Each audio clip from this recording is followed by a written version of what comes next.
ರಾಜ್ಯ ವಿಧಾನಸಭೆಯಿಂದ ರಾಜ್ಯಸಭೆಯ 4 ಸ್ಥಾನಗಳಿಗೆ ಚುನಾವಣೆ ಶೀಘ್ರವೇ ನಡೆಯಲಿದ್ದು ಇದೀಗ ಮೈತ್ರಿಯಿಂದ ಯಾರಾಗ್ತಾರೆ ಅಭ್ಯರ್ಥಿ ಅನ್ನೋ ಚರ್ಚೆ ಜೋರಾಗಿದೆ. ಯಾಕಂದ್ರೆ ಕಳೆದ ಬಾರಿ ಬಿಜೆಪಿ 2, ಕಾಂಗ್ರೆಸ್ ಜೆಡಿಎಸ್ ತಲಾ 1 ಸ್ಥಾನಗಳನ್ನ ಗಳಿಸಿತ್ತು. ದೇವೇಗೌಡರು ಕಾಂಗ್ರೆಸ್ ಸಹಕಾರದಿಂದ ರಾಜ್ಯಸಭೆಗೆ ಆಯ್ಕೆ ಆಗಿದ್ರು.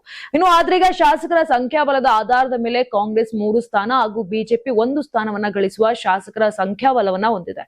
ಆದ್ರೆ ಬಿಜೆಪಿಯಿಂದ ಈ ಸ್ಥಾನವನ್ನ ಪಡೆಯುವ ಲೆಕ್ಕಾಚಾರಕ್ಕೆ ಜೆಡಿಎಸ್ ಕೂಡ ಮುಂದಾಗಿದೆ.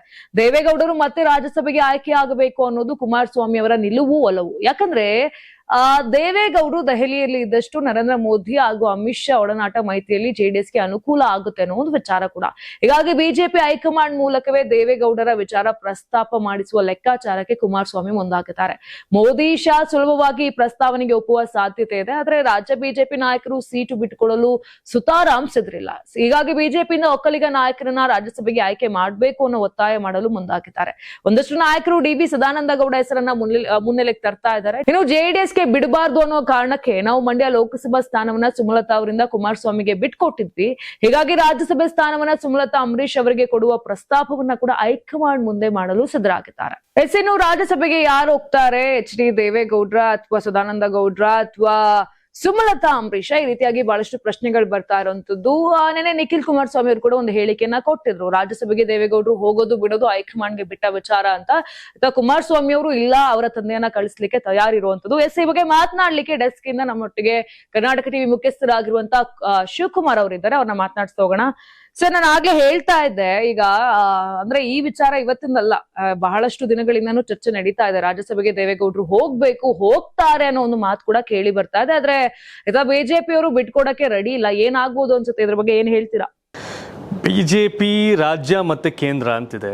ಏನಾಗುತ್ತೆ, ಇದುವರೆಗೂ ಇವ್ರು ಯಾವಾಗ್ಲೂ ನಮ್ಮ ಹೈಕಮಾಂಡ್ ಪದ್ಮನಾಭ ನಗರ ಇದೆ ಅಂತ ಹೇಳೋದು. ಈಗ ಜೆಡಿಎಸ್ ಅವರು ಹೇಳ್ತಾರೆ ನಮ್ಮ ಮೈತ್ರಿ ಆಗಿರೋ ಕಾರಣ ಬಿಜೆಪಿ ಹೈಕಮಾಂಡ್ ನಾಯಕರು ನಿರ್ಧಾರ ಮಾಡ್ತಾರೆ ಅಂತ.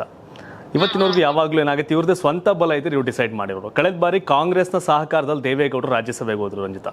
ಯಾಕಂದ್ರೆ ಕಾಂಗ್ರೆಸ್ ಜೊತೆ ಮೈತ್ರಿ ಆಗಿದ್ರು, ಕುಮಾರಸ್ವಾಮಿ ಮುಖ್ಯಮಂತ್ರಿ ಆಗಿದ್ರು. ಕಾಂಗ್ರೆಸ್ ಜೆಡಿಎಸ್ ಮೈತ್ರಿ ಕಾಲದಲ್ಲಿ ದೇವೇಗೌಡರು ಆಯ್ಕೆ ಆದ್ರು.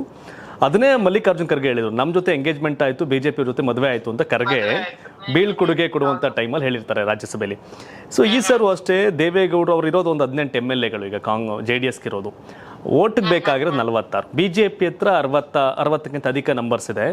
ಸೊ ಹಾಗಾಗಿ ಬಿಜೆಪಿ ಜೆಡಿಎಸ್ ಇಬ್ರು, ಕಾಂಗ್ರೆಸ್ಗೆ ಅವ್ರಿಗೇನು 3ನ ಗೆಲ್ಲೋಕೆ ಅನ್ಬೇಕು, ಅವ್ರ ಹತ್ರ ನಂಬರ್ ಇದೆ.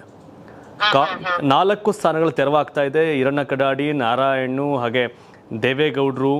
ಸೊ ಹಿಂಗೆ 4 ಮಂದಿಯದ್ದು ತೆರವಾಗ್ತಾ ಇದೆ.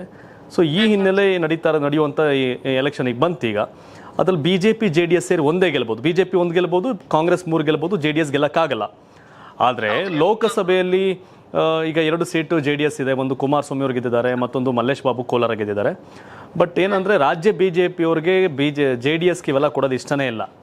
ಆದರೆ ಕೇಂದ್ರ ಬಿಜೆಪಿ ನಾಯಕರಿಗೆ ಮೋದಿ ಮತ್ತೆ ಅಮಿತ್ ಶಾ, ನಂಬರ್ 1 ಯಾರು? Modi, number 2 Amit Shah.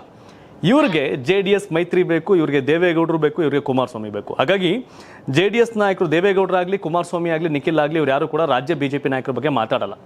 BJP high command ತೀರ್ಮಾನ ಮಾಡುತ್ತೆ, ಬಿಜೆಪಿ ಹೈಕಮಾಂಡ್ ತೀರ್ಮಾನ ಮಾಡುತ್ತೆ ಅಂತ. ಇಷ್ಟೆಲ್ಲ ಬಿಜೆಪಿ ನಾಯಕರು ರಾಜ್ಯದಲ್ಲಿ ಇದಾರಲ್ಲ ರಂಜಿತಾ, ಪ್ರಹ್ಲಾದ್ ಜೋಶಿ, ವಿಜಯೇಂದ್ರ ಆಗ್ಬೋದು, ಇವರೆಲ್ಲರೂ. ಆದರೆ ಎಲ್ಲರಿಗಿಂತ ಮಿಗಿಲಾಗಿ ನರೇಂದ್ರ ಮೋದಿ, ಅಮಿತ್ ಶಾ ಅವರು ಕೇಳುವಂತ ಮಾತು ಯಾರ್ದು ಅಂದ್ರೆ ಹೇಗೇನು ಅದೇ ದೇವೇಗೌಡರು, ಕುಮಾರಸ್ವಾಮಿ ಅವರು. ಆಮೇಲೆ ಬಿಜೆಪಿಲಿ ಇರ್ತಕ್ಕಂಥ V Somanna, Prahlad Joshi, Bommai, doctor K Sudhakar, ಇವರೆಲ್ಲರೂ ಕೂಡ ಬಿಜೆಪಿಲಿ ಇರ್ತಕ್ಕಂಥ ಜೆಡಿಎಸ್ ಸಿಂಪತೈಸರ್ಸ್. ಯಾಕೆಂದ್ರೆ ಪ್ರಹ್ಲಾದ್ ಜೋಶಿ ಡಾಕ್ಟರ್ ಕೆ ಸುಧಾಕರ್ ಚಿಕ್ಕಬಳ್ಳಾಪುರ ಆಗಿದ್ದಿರೋದು ಜೆಡಿಎಸ್ ಬೆಂಬಲದಿಂದ, ವಿ ಸೋಮಣ್ಣ ಆಗಿದ್ದಿರೋದು ಜೆಡಿಎಸ್ ಬೆಂಬಲದಿಂದ. ಸೊ ಹಾಗಾಗಿ ಈ ವಿಜೇಂದ್ರ ಡಾಮಿನೇಟ್ ಆಗಬಾರ್ದು ಅನ್ನೋ ಕಾರಣಕ್ಕೆ ಜೆಡಿಎಸ್ ಕಡೆ ಒಂದಷ್ಟು ಜನರು ಒಲವಿದೆ. ಹಾಗಾಗಿ ದೇವೇಗೌಡರು ರಾಜ್ಯಸಭೆಗೆ ಬರಲಿ ಅನ್ನೋದು ಕೂಡ ಇರುತ್ತೆ. ಸಹಜವಾಗಿ ದೇವೇಗೌಡರು ಮಾತಿದೆಯಲ್ಲ, ಅದೊಂಥರ ಮಾಜಿ ಪ್ರಧಾನಿ, ಹಿರಿಯ ವ್ಯಕ್ತಿ. ಹಾಗಾಗಿ ರಾಜ್ಯಸಭೆ ನಂಬರ್ 1 ನಂಬರ್ ಬೇಕಷ್ಟೇ ಅವರಿಗೆ, ಬಿಜೆಪಿ ಅವರಿಗೆ. ಸೊ ಆ ಕಾರಣಕ್ಕೆ ದೇವೇಗೌಡರನ್ನ ಮನೇಲಿ ಅವಕಾಶ ಕೊಟ್ಟಿಲ್ಲ ಅಂದ್ರೆ ಅದೊಂಥರ ನೆಗೆಟಿವ್ ಕೂಡ ಆಗ್ಬೋದು. ಸದಾನಂದ ಗೌಡರು ಬೇಕಾ, ದೇವೇಗೌಡರು ಬೇಕು ಅಂದರೆ ದೇವೇಗೌಡರು ಬೇಕಾಗುತ್ತೆ. ಅಂಡ್ ಇನ್ನೊಂದು, ಮಂಡ್ಯ ಲೋಕಸಭಾ ಕ್ಷೇತ್ರ ಸುಮಲತಾ ಅವರು MP ಆಗಿದ್ರು, ಆ ಸ್ಥಾನವನ್ನು ಕುಮಾರಸ್ವಾಮಿಗೆ ಬಿಟ್ಕೊಟ್ರು. ಸೊ ಹಾಗಾಗಿ ಹೆಂಗಿದ್ದು ಸುಮಲತಾ ತ್ಯಾಗ ಮಾಡಿದ್ದಾರೆ ನಿಮಗೆ ಸೀಟ್ನ. ಆ ಸೀಟ್ನ ರಾಜ್ಯಸಭೆಗೆ ನಮ್ಗೆ ಬಿಟ್ಬಿಡಿ ಅಂತ ಕೇಳುವಂಥದ್ದು ಕೂಡ ನಡೀತಾ ಇದೆ. ಸುಮಲತಾ ಅವ್ರನ್ನ ರಾಜ್ಯಸಭೆಗೆ ಕಳ್ಸೋಣ ಅಂತ. ಅಂದರೆ 1 ನಂಬರ್ ಬೇಕಷ್ಟೇ, ಬಿಜೆಪಿಯಿಂದ ಒಬ್ಬ ಸಂಸದೆ ಅನ್ನೋದು ಬೇಕು. ಹಾಗಾಗಿ ಇವು ಕೂಡ ಆಗ್ತಿದೆ. ಡಿ.ವಿ. ಸದಾನಂದ ಗೌಡ್ರ ಬಗ್ಗೆ ಚರ್ಚೆ ಇದೆ, ಸುಮಲತಾ ಅವ್ರ ಬಗ್ಗೆ ಚರ್ಚೆ ಇದೆ. ಸೊ ಇದೆಲ್ಲ ಸಾಧ್ಯ ಆಗ್ತಾ ಇದೆ. ಆದರೆ ಜೆಡಿಎಸ್ ಎಲ್ಲ ಆಟ ಆಡ್ಬೇಕಲ್ಲ ಆಟ ಆಡುತ್ತೆ. ಇಲ್ಲಿ ರಾಜ್ಯ ಬಿಜೆಪಿ ಕಾರ್ಯಾಲಯಕ್ಕೆ ಹೋಗ್ಬಿಟ್ಟು ಜೆಡಿಎಸ್ ಅವ್ರೇನು ಮಾತಾಡಲ್ಲ. ಓನ್ಲಿ ಡೈರೆಕ್ಟ್ ನರೇಂದ್ರ ಮೋದಿ, ಅಮಿತ್ ಶಾ ಅವ್ರ ಹತ್ರನೇ ಮಾತುಕತೆ. ಸೊ ಹಾಗಾಗಿ ದೇವೇಗೌಡರು ಮತ್ತೊಮ್ಮೆ ಆಯ್ಕೆ ಆಗಬಹುದು, ಅದು ನರೇಂದ್ರ ಮೋದಿ ಮತ್ತೆ ಅಮಿತ್ ಶಾ ಅವರು ಮನಸ್ಸು ಮಾಡಿದ್ರೆ. ನೋಡ್ಬೇಕು, ಮೈತ್ರಿ ಬೇಕೇ ಬೇಕಲ್ಲ. ಅಲ್ಲ, ಇದ್ರಿಂದ ಮೈತ್ರಿಗೆ ಏನು ಎಫೆಕ್ಟ್ ಆಗಲ್ಲ ಅಂತ ಅನ್ಸುತ್ತಾ? ಇಲ್ಲ, ಈಗ ಏನಾಗುತ್ತೆ, ಇವ್ರು ನಮಗೆ ಬೇಕೇ ಬೇಕು ಅಂತ ಡಿಮ್ಯಾಂಡ್ ಮಾಡ್ತಿಲ್ಲ. ಯಾವಾಗ ಡಿಮ್ಯಾಂಡ್ ಅಂದ್ರೆ ಇವ್ರದೊಂದು 40 ಸೀಟ್ ಇದ್ರೆ 5 ಸೀಟ್ ಶಾರ್ಟೇಜ್ ಇದ್ದ ಕೇಳಿದ್ರೆ ಅರ್ಥ ಇರುತ್ತೆ. ಆದ್ರೆ ಇವ್ರ ನಂಬರೇ ತುಂಬಾ ಕಡಿಮೆ ಇದೆ, ತೀರಾ ಕಡಿಮೆ ಇರೋ ಟೈಮಲ್ಲಿ ಇವ್ರು ಡಿಮ್ಯಾಂಡ್ ಮಾಡ್ತಾ ಇಲ್ಲ. ಬಟ್ ಇವ್ರಿಗೆ ಗೊತ್ತು ಯಾವ ರೀತಿ ಅವ್ರನ್ನ ದೇವೇಗೌಡರು ಮೋದಿ ಅವ್ರನ್ನ ಅಮಿತ್ ಶಾ ಅವ್ರನ್ನ ಹೇಗೆ ಹೊಲಿಸ್ಕೊಳ್ಬೇಕು, ಹೇಗೆ ವಿಶ್ವಾಸ ಗೆಲ್ಲಬೇಕು ಅಂತ ಕುಮಾರಸ್ವಾಮಿ ಅವ್ರಿಗೂ ಗೊತ್ತು, ದೇವೇಗೌಡರಿಗೂ ಗೊತ್ತು. ಸೊ ಹಾಗೆ ಎಲ್ರಿಗೂ ಬಿಜೆಪಿ ಕೆಲವೊಂದಷ್ಟು ಜನಕ್ಕೆ ಆತಂಕ ಇರೋದು ಈ ಪ್ರೀತಮ್ ಗೌಡ್ರಿಗೆ, ವಿಜೇಂದ್ರ ಅವ್ರಿಗೆ ಅದೇನೆ.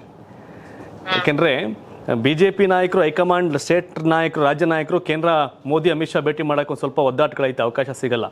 ಆದರೆ ದೇವೇಗೌಡರು ಕುಮಾರಸ್ವಾಮಿ ಸಲೀಸಾಗಿ ಮಾತಾಡ್ಕೊ ಬರ್ತಾರೆ. ಯಾಕೆಂದ್ರೆ ಪವರ್ಫುಲ್ ಮಂತ್ರಿ ಕುಮಾರಸ್ವಾಮಿ ಅವರು, ದೇವೇಗೌಡರು ಅದಕ್ಕಿಂತ ಆತ್ಮೀಯರು ಮೋದಿ ಅವರಿಗೆ. ಸೊ ಹಾಗಾಗಿ ರಾಜ್ಯಸಭೆಗೆ ಏನೂ ಇಲ್ಲ, ಇವ್ರು ಕೇಳೋಂಗೇನು ಅವಶ್ಯಕತೆ ಇಲ್ಲ.